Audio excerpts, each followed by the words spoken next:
A'udzubillahi minasyaitonirrajim. Bismillahirrahmanirrahim. Alhamdulillahirabbil alamin. Nahmaduhu wa nasta'inuhu wa nastahdihi wa nastaghfiruh.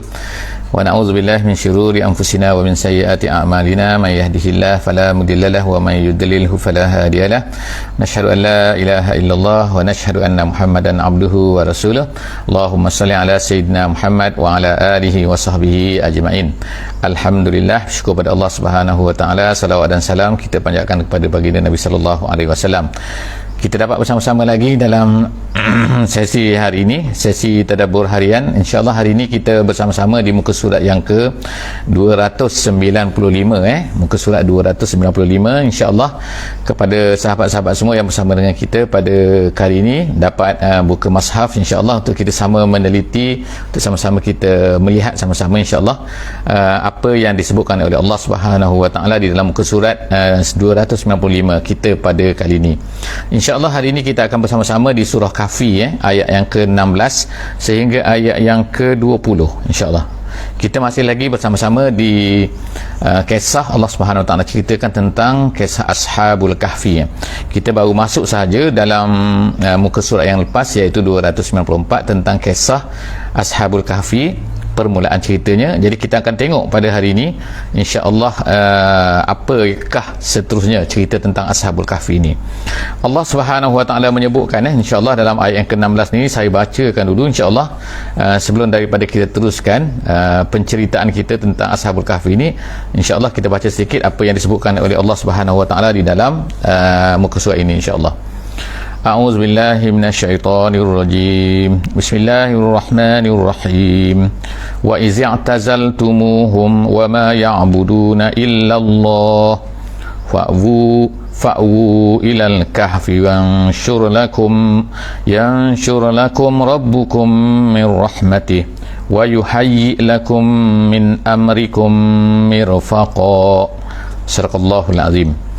Alhamdulillah, kita sampai kepada hari ini tentang kisah mereka ni sebenarnya asalnya sebagaimana yang disebutkanlah di dalam kisah Ashabul Kahfi ni, disebutkan oleh para ulama tafsir, dikatakan bahawa mereka asalnya adalah sendirian-sendirian, iaitu mereka ni masing-masing mereka ni tak suka melakukan apa yang dilakukan oleh kaum mereka, penyembahan berhala dan sebagainya. Jadi mereka melarikan diri, mereka cuba mengelak daripada apa yang terpaksa mereka hadiri. Jadi perkara ini dikatakan berlaku di zaman seorang raja Rom pada masa itu, iaitu Raja Diocletianus. Jadi mereka ni, bila mereka ni tidak hadiri, mengelak daripada menghadiri perkara-perkara yang tak elok ni, lalu lama kelamaan mereka mula perasankan bahawa ada kawan mereka juga macam tu, ada orang lain juga macam tu. Akhirnya mereka mula bersatu, mereka pun mula berkumpul. Jadilah bilangan mereka ini sebagaimana yang disebutkan oleh kebanyakan ahli tafsir ialah 6 orang. Jadi mereka ni, sebab itulah kita baca dalam ayat ni Allah Subhanahu Taala sebut wa izi'tazaltumuhum. Kata-kata ini adalah kata-kata bisikan sesama mereka kan. Jadi apabila mereka ni dah berkumpul, apabila mereka ni dah bersama, jadi salah seorang daripada mereka yang dianggap semacam ketua lah kepada mereka ni, dia pun berkata wa izi'tazaltumuhum wa ma ya'buduna illallah. Apabila kamu semua dah lari, dah mengelakkan diri, tak nak join semua tu, dan juga mereka semua, iaitu kaum kamu semua, dan juga apa yang mereka sembah selain daripada Allah ni, kita semua tak nak ikut, maka dia pun berkata fa'wu ilal kahfi, marilah kita lari ke sebuah gua. Jadi kita sebut sebelum daripada ni bahawa dalam bahasa Arab, kalau ikutlah terjemahan Al-Kahfi pun gua, satu lagi Al-Ghar, sebagaimana Nabi kita sallallahu alaihi wasallam berada di Ghar Hira, jadi dipanggil gua juga. Tapi Ghar ini dalam bahasa Arab ni berbeza daripada Kahfi, sebab Ghar ni ialah satu gua yang kecil, gua yang bukanlah kita nak kata gua sangat lah kan, sebagaimana Ghar Hira dia sangat-sangat kecil kan, hanya muat seorang dua orang dah. Tapi Al-Kahfi ni ialah satu gua yang berada di bukit, yang mana bentuk dia besar, saiz dia besar, mana boleh masuk ramai dalam tu. Itu nama dia Al-Kahfi. Jadi dia pun berkata, yang ni yang dianggap sebagai ketua ni, dia berkatalah kepada grup dia ni, sahabat-sahabat dia ni yang dah mengelak, tak nak beriman kepada apa yang diimani oleh ni, iaitu sembah berhala dan sebagainya tu. Jadi dia pun kata fa'u ilal kahfi, marilah kita, maknanya kita pergi kepada gua lah kan, yansyur lakum rabbukum mir rahmatih, Yansyur artinya ialah limpahkan, maksudnya limpahkan. Sebab kalau ikutnya gua ni adalah satu tempat yang kita kata memang susah lah kan, gua kan, dalam keadaan gua mana ada paip air, mana ada cahaya, mana ada kan. Kalau ikut gua tu, iaitu satu tempat yang memang terpisah daripada orang ramai. Itu maksud gua kan, automatically orang akan perasan macam tu. Jadi dia berkata kepada nilah sahabat-sahabat dia ni kan, tak apa, kita minta kepada Allah Subhanahu Wa Taala supaya Allah Taala ni yansyur lakum rabbukum min rahmatih. Yang penting tu kita akan dapat rahmat daripada Allah Subhanahu Wa Taala. Allah Taala berilah rahmat dia bagaimana, dan kemudian wa yuhayyi lakum min amrikum mirfaqa. Mirfaqa artinya ialah limpahan, kemudahan, satu benda yang menyenangkan, yang memudahkan dan sebagainya. Asal maknanya kan, kalau dalam bahasa Arabnya mirfaqa juga ialah apabila kalau kita letakkan makanan di atas meja tu kan, maknanya mudah nak capai lah, mudah nak makan lah kan. Bila letak atas meja tinggi, kalau tak di bawah ni jauh sikit. Jadi itu mirfaqa. Jadi ada bacaan dia ialah mirfaqa, yang kita baca biasa ialah mirfaqa, tapi ada baca dengan marfiqa, gitu kan. Jadi itu dua bacaan lah di dalam qiraat. Jadi dia berkata Tuhan kamu akan pasti akan berikan mirfaqa tu kepada kamu semua. Jadi kita ada dua lah kat situ kan, iaitu satunya ialah kita kata apa ni, dia minta doa kepada Allah Subhanahu Wa Taala, mesti Allah Taala akan berikan rahmatnya. Dan yang keduanya ialah Allah Taala kita minta Allah Taala akan mudahkan kepada kita kehidupan kita walaupun dalam tu adalah gua. Wa tarasyamsa, kemudian seterusnya ialah kamu pun melihatlah asyamsa. Asyamsa maknanya ialah matahari maknanya. Kemudian kamu akan melihat masa ini adalah Allah Ta'ala nak gambarkan tempat bagaimana mereka ni berada tu, gua mereka tu berada. Jadi setengah ulama tafsir kata tempat gua mereka tu berada di atas puncak bukit, tak adalah rendah di bawah lembah kan, tapi di atas bukit, yang mana keadaan tu dapat cahaya matahari. Jadi Allah SWT sebut ni kan, bentuk gua mereka ni watarasyamsa iza tala'at, apabila matahari tu naik matahari tu naik tinggi, gitu iza tala'at maknanya matahari naik, minta maaf, apabila matahari tu naik, Allahu Akbar, jadi tazawaru an kahfihim. Tazawaru an kahfihim, tazawaru tu maknanya ialah condong ataupun melengkung. Jadi matahari tu ialah dikata tak direct kena kepada badan mereka tu. Jadi ada cahaya matahari masuk, bukan tak ada cahaya matahari masuk. Sebab kalau tak ada cahaya matahari masuk ke dalam gua tu, dia akan jadi sangat-sangat gelap kan. Tapi ada cahaya matahari masuk. Tetapi bagaimana cahaya matahari tu masuk dalam tu, jadi ini Allah Ta'ala jadikan cantik kan, iaitu matahari tu dia tak terkena tepat kepada badan mereka tu. Banyaklah ulama-ulama sebut kan, kalau terkena tepat ni akan jadi panas lah mereka ni akan mudah susah nak tidur lah, pakaian mereka akan menjadi rosak lah kan, sebab kena cahaya matahari, kepanasan dan haba dan sebagainya kan. Jadi Allah SWT sebutkan ni wa tarasyamsa iza tala'at, apabila matahari tu naik dia akan terkena, dia kata tazawaru, dia akan melengkung an kahfihim, dia tak terkena direct kepada gua mereka tu, zatal yamin, iaitu di sebelah kanan. Jadi bila matahari, jadi ada setengah ulama kata ialah pintu gua tu menghadap ke utara. Wallahu a'lam bissawab lah kan, itu semua adalah pandangan-pandangan. Jadi yang disebutkan oleh Al-Quran di sini, dia kata ialah bahawa matahari itu akan melengkungkan daripada gua mereka tu menjauh ke sebelah kanan. Wa iza gharabat, apabila matahari itu jatuh pula, tadi matahari naik, sekarang matahari jatuh pula, dia akan jadi macam taqriduhum. Allah Ta'ala kata taqriduhum maknanya tatrukuhum, maknanya akan meninggalkan mereka zat ashimal, ke sebelah kiri.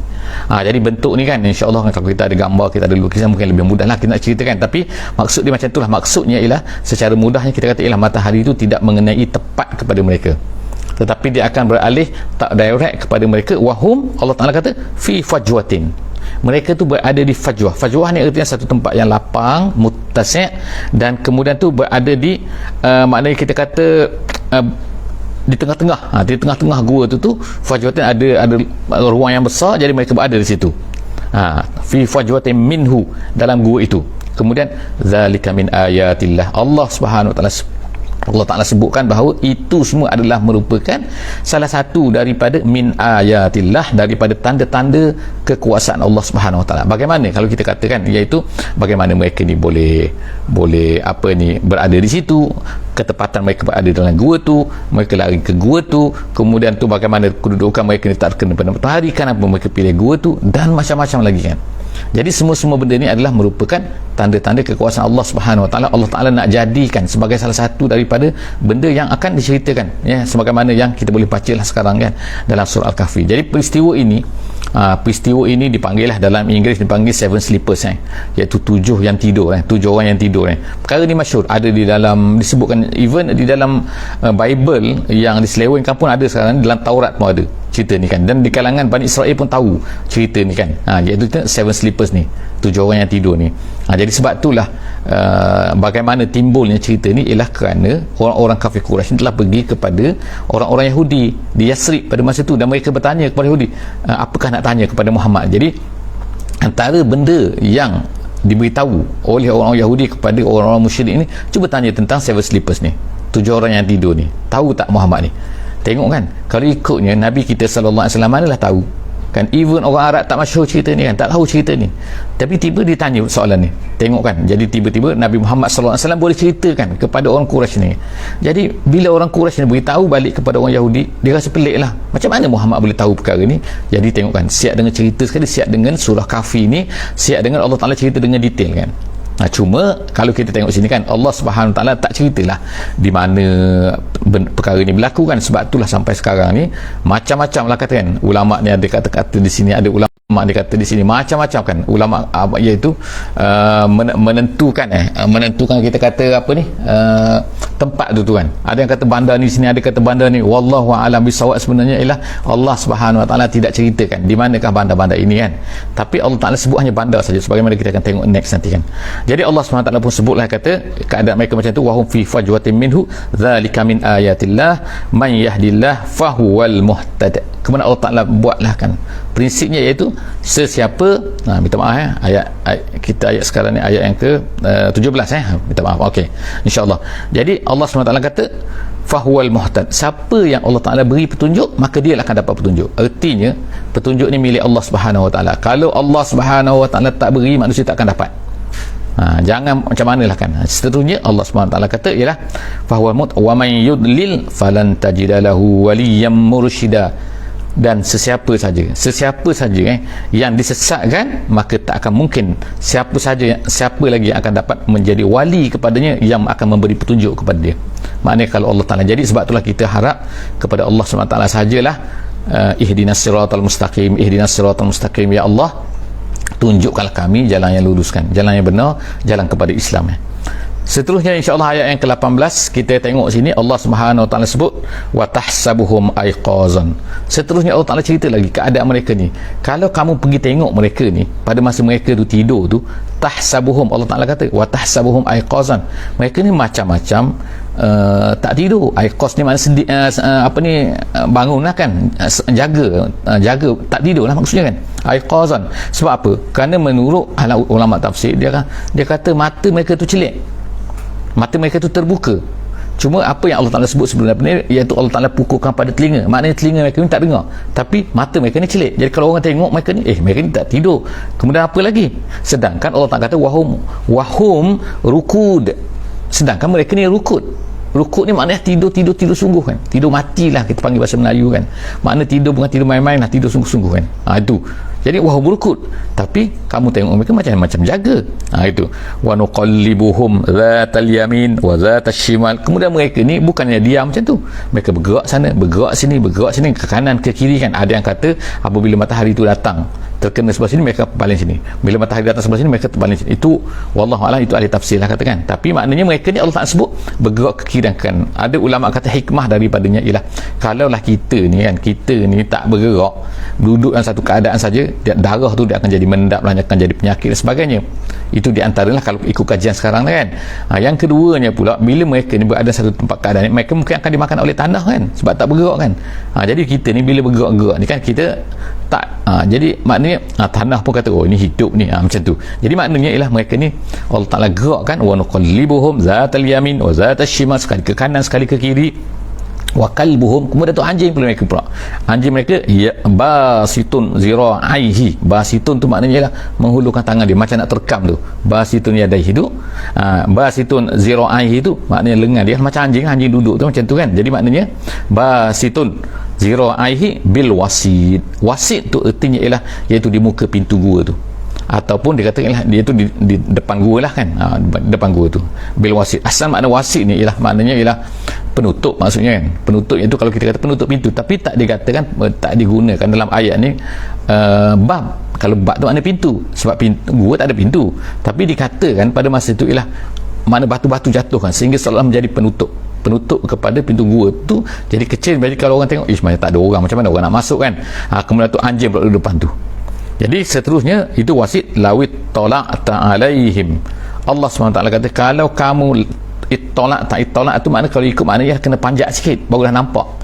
Jadi lawit tala'ta alaihim, jadi nak menunjukkan bahawa tempat tu tinggi. Jadi kalau kamu pergi panjat tempat tu, kamu jenguk dalam tu, Allah SWT kata lawallaita minhum firara, nescaya kamu akan lari daripada situ. Kenapa lari? Jadi mungkin tempat tu Allah Ta'ala jadikan menakutkan, akan rasa takut manusia bila sampai ke situ. Jadi firara wala mulita minhum ru'ba, dan nescaya kamu akan rasa takut, lari dan takut.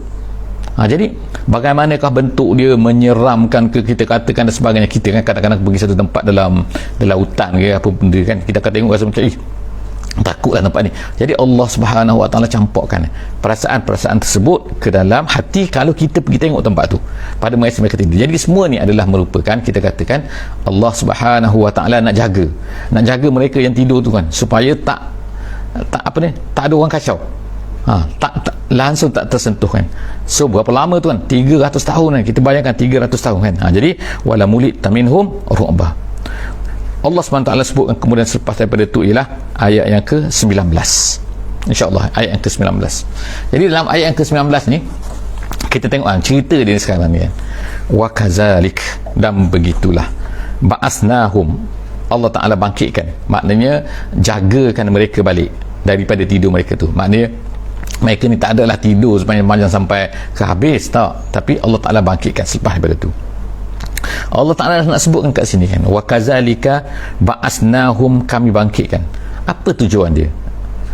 Kemudian Allah Ta'ala sebut liyatasa'alu bainahum, supaya mereka ini bertanya-tanya sesama mereka. Ini lam tu dia kata lam li ta'lil. Jadi Allah Ta'ala jadikan mereka ni special. Special kerana apa? Kerana mereka ini adalah orang-orang yang telah sanggup untuk menyelamatkan diri, melarikan diri, tidak mahu mengikut apa yang dilakukan oleh kaum mereka tu pada masa tu. Kita sebutkan sebelum daripada ni bahawa peristiwa ini yang pertama dikatakan ramai ulama mengatakan ialah berlaku kepada pengikut Nabi Isa, iaitu selepas daripada Nabi Isa telah diangkat ke langit, jadi berlakulah peristiwa ni. Itu satu pendapat lah. Ada pendapat mengatakan bahawa ianya berlaku kepada Bani Israel sebelum daripada Nabi Isa alaihissalam. Wallahu alam. Yang penting bagi kita ialah Allah Ta'ala tak ceritakan perkara ni, tapi mereka inilah mengikut ajaran yang benar. Dan pada masa tu orang-orang yang berada di negeri mereka ni dipaksa, orang kaum mereka tu ialah supaya untuk menyembah berhala, dan mereka ni semua adalah menyembah berhala, iaitu orang negeri tu. Jadi mereka ni tak mahu terima, jadi mereka lari, terjadilah peristiwa gua ni. Jadi kemudian Allah Ta'ala matikan mereka, bukan matikan insyaAllah, tidurkan mereka selama kita kata 300 tahun, ataupun dalam Quran sebut 300 tambah lagi 9 Jadi kalau kita ikut 300 tambah lagi 9 ialah maknanya ialah 309 tu ialah mengikut sistem bulan, kiraan bulan, maknanya ikut lunar. Kalau ikut kiraan matahari ialah tahun dia ialah 300 sahaja, 300. Jadi itu kita akan ceritakan selepas daripada ni bagaimana perkiraan tu Allah Ta'ala sebutkan, tapi makna satu masa yang lama walaupun adalah kan, kalau ikut Seven Sleepers ni, kalau ikut orang barat kan, penciptaan mereka tentang, jadi ahli-ahli sejarawan kan, mereka akan katakan bahawa sebenarnya bukan 300, ada yang kata 100 lebih dan sebagainya, tapi Allah SWT jelaskan sini ialah 300. Jadi bagi kita ialah 300. Jadi kita katakan di sini Allah SWT ceritakan ialah mereka ni Allah Ta'ala bangkitkan balik, sedarkan balik daripada tidur mereka ni, liyatasa'alu bainahum, supaya mereka ni bertanya-tanya sesama mereka lah. Qala qailum minhum, berkata salah seorang daripada mereka. Qala qailun salah seorang yang berkata, minhum, daripada kalangan mereka yang tidur tu, kam labistum, berapa lama kamu tidur labistum ni kamu berada di sini berapa lama? Jadi setengah daripada mereka kata qalu labisna yauman aw ba'dha yaum, oh kita ni tidur di sini dia kata satu hari ataupun separuh hari kot. Sebab apa? Diriwayatkan bahawa mereka ni pergi masuk ke gua tu pada waktu pagi. Matahari maknanya hampir baru nak naik, mereka masuk ke gua tu. Jadi mereka ni terjaga bangun tu ialah pada waktu petang. Jadi sebab itulah mereka rasa oh satu hari kot, daripada pagi sampai petang, oh lebih kurang kan separuh hari lah mereka kata. Tu sebab apa? Mereka ni penat sangat kan, lari daripada kaum mereka kan pada waktu malam, kemudian sampailah kat situ gua tu pada waktu hampir-hampir pagi. Jadi mereka pun tidurlah situ kan, tertidur di situ. Jadi dan kemudian apabila mereka bangun ini, diriwayatkan dah tak ada selangsung tanda-tanda bahawa mereka ni sebenarnya tidur 300 tahun. Sebab apa? Pakaian mereka ke, kalau kita katakan kalau orang lama kan berjanggut ke macam-macam lah kan, lusuh ke. Sebab itulah kalau kita tengok kan, kalau kita tengok iaitu kan dalam setengah-setengah filem ni ada orang putih ada buat filem ni tentang benda ni. Jadi dia buat filem dalam keadaan lusuh lah, mana berjanggut panjang dah. Sebab dah lama, beratus-ratus tahun kan, mestilah tumbuh janggut, tumbuh apa benda semua kan. Tapi sebenarnya tidak macam tu. Yang pastinya ialah satu saja yang mereka rasa lain, iaitu mereka lapar. Sebagaimana kita akan tengok sebentar lagi kan. Jadi maknanya dari segi pakaian dia tak lusuh, dari segi badan mereka, fizikal mereka ni tak ada nampak pun bahawa mereka ni sebenarnya tidur 300 tahun. Sebab itulah mereka tak sangka pun. Sebab itulah mereka kata oh kita tidur satu hari saja. Jadi maknanya tak ada benda pun yang membezakan, yang berubah dalam masa satu hari ni, kecuali satu saja, lapar kan. Takkanlah tumbuh janggut panjang daripada tak ada janggut jadi janggut panjang kan, kalau dalam masa satu hari. Jadi Allah Subhanahu Taala sebut sini ialah satu saja kan yang berubah kan. Jadi mereka pun berkata qala qailum minhum kam labistum, kamu duduk dalam gua ni berapa lama kita duduk berapa lama. Jadi qalu labisna yauman aw ba'dha yaum, kita berada di sini hanyalah satu hari saja ataupun separuh hari saja, ba'dha yaum sebahagian daripada hari. Qalu rabbukum a'lamu bima labistum, mereka pun kata kan, tak tahulah kan, tak apalah, wallahu a'lam. Itulah yang terbaik lah. Allah Ta'ala ajar kita kan pada jawapan kalau kita tak tahu apa-apa, qalu rabbukum a'lamu bima labistum, Tuhan kamu lebih tahu. Allahu a'lam lah sini, a'lam tu maknanya lebih tahu, rabbukum Tuhan kamu lebih tahu. Okey, kemudian seterusnya dia kata mereka, oleh kerana mereka ni rasa lapar, mereka pun fab'athu ahadakum biwarikikum, kemudian mereka pun kata inilah kita hantar seorang, jadi fab'athu ahadakum, salah seorang daripada kamu, jangan pergi ramai-ramai orang nampak ni. Mereka ni sebenarnya berada dalam keadaan takut lagi. Dan kemudian satu lagi, mereka ni ada warik ni ialah maknanya duit perak. Jadi menunjukkan bahawa mereka ni sebenarnya ialah anak-anak orang kaya, bukan orang miskin. Mereka ada duit perak kan. Jadi nak tunjukkan sini ialah ulama-ulama tafsir sebut bahawa mereka ni sebenarnya anak orang-orang hebat. Jadi mereka bawa duit, ada duit bersama dengan mereka. Jadi mereka pun nak pergi beli lah. Jadi duit yang mereka bawa tu ialah duit perak tu, masih ada lagi gambar Dikanos tadi tu yang kita sebutkan ni, iaitu Raja Dikanos ni. Jadi Raja Dikanos ni yang kita katakan ialah dia ni memang 300 tahun dulu lah kan. Jadi orang-orang, jadi mereka ni pergilah. Jadi kita seorang lantik seorang, suruh dia pergi bawa duit perak ni. Hazihi, kata biwarikikum. Hazihi ada dua bacaan sini, ada baca warik, kita baca warik lah. Setengah ada satu bacaan lagi boleh baca dengan warku, al-warku bukan warik tapi warku. Kemudian dia kata ilal Madinah, pergi ke bandar. Bandar mana di sini? Itulah setengah ulama kata, setengah ulama tafsir kata bandar ni adalah bandar Tarsus. Dia kata bandar Tarsus ni adalah satu bandar di Turki sekarang ni, di selatan Turki, berhampiran dengan Syam, berhampiran dengan negeri Syria. Itu dia kata bawalah pergi ke bandar ni. Ada yang kata bandar ni ialah bandar Amman, iaitu bandar Amman sekarang di Jordan tu. Ada yang kata setengah lagi bandar tu adalah bandar Daksus. Dia kata bandar Daksus ni di Turki juga. Jadi wallahu a'lam bissawab, Allah Ta'ala tak sebutkan mana bandar ni, tapi kalau kita baca dalam ulama-ulama tafsir memang banyak lah kan, dia kata bandar ini dan sebagainya. Tapi bagi kita ialah yang penting ialah pergi ke bandar, dikirim seorang, beri duit perak, kamu bawa duit perak ni. Kemudian apa yang mereka falyanzur, mereka pun berkata dia ni yang pergi ni yanzur, kata ayyuha azka ta'aman, manakah makanan yang paling azka ni maknanya terbaik, maknanya terbaik, suci. Jadi kalau ikut mana halal lah kita katakan. Sebab apa? Pada masa tu kan kalau ikut penyembah berhala, jadi penyembah berhala mereka ni mungkin menyembah untuk ni kan sebagainya kan, bukan kerana Allah SWT. Jadi susah nak cari makanan halal. Jadi cari makanan yang terbaik, dia kata cari makanan yang terbaik. Ayyuha azka ta'aman, Allah Ta'ala nak ajar kita ni, bila kita nak makan kena makan yang azka. Kemudian falyatikum birizqim minhu, dan kemudian kamu bawalah, dia akan bawa, dia beli sedikit barang tu, kemudian falyatikum, dia akan bawa kepada kita semua, kepada kamu semua, birizqim minhu, dengan satu part rezeki daripadanya, daripada makanan tu.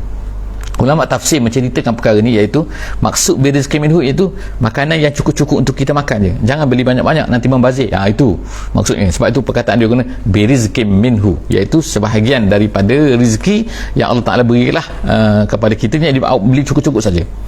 Kemudian dalam masa yang sama dia kata wal yatalattaf. Jadi wal yatalattaf ni artinya ialah berlembut-lembut lah maknanya. Berlembut-lembut ni maknanya jangan tunjukkan, nampakkan bahawa kita ni ialah ada geng, ada ramai, kemudian tu kita ni adalah menentang apa yang dilakukan oleh kaum kita ni. Maknanya wal yatalattaf, itu bersikap supaya tak menampakkan bahawa kita ni adalah orang yang dicari-cari tu. Sebab mereka ni dikatakan dicari-cari, bahkan nama mereka ni dituliskan dalam Ar-Raqim, sebagaimana kita sebut ni. Sebahagian ulama tafsir kata Ar-Raqim tu ialah nama-nama mereka yang di-wanted kan. Ini wanted jadi pandai-pandai lah. Wal yatalattaf tu pandai-pandai lah menyorok dan sebagainya untuk ni. Sebab apa? Sebab apa mereka wal yatalattaf? Sebab dia kata wala yushiranna bikum ahada, supaya tak ada seorang pun akan menyedari bahawa makanan ni dibelikan dan kamu ialah sebahagian daripada orang yang dicari-cari itu. Jadi wala yushirunna, jangan ada yang rasa pun, seorang pun akan rasa bahawa, menyebabkan orang terasa bahawa ni pelik ni.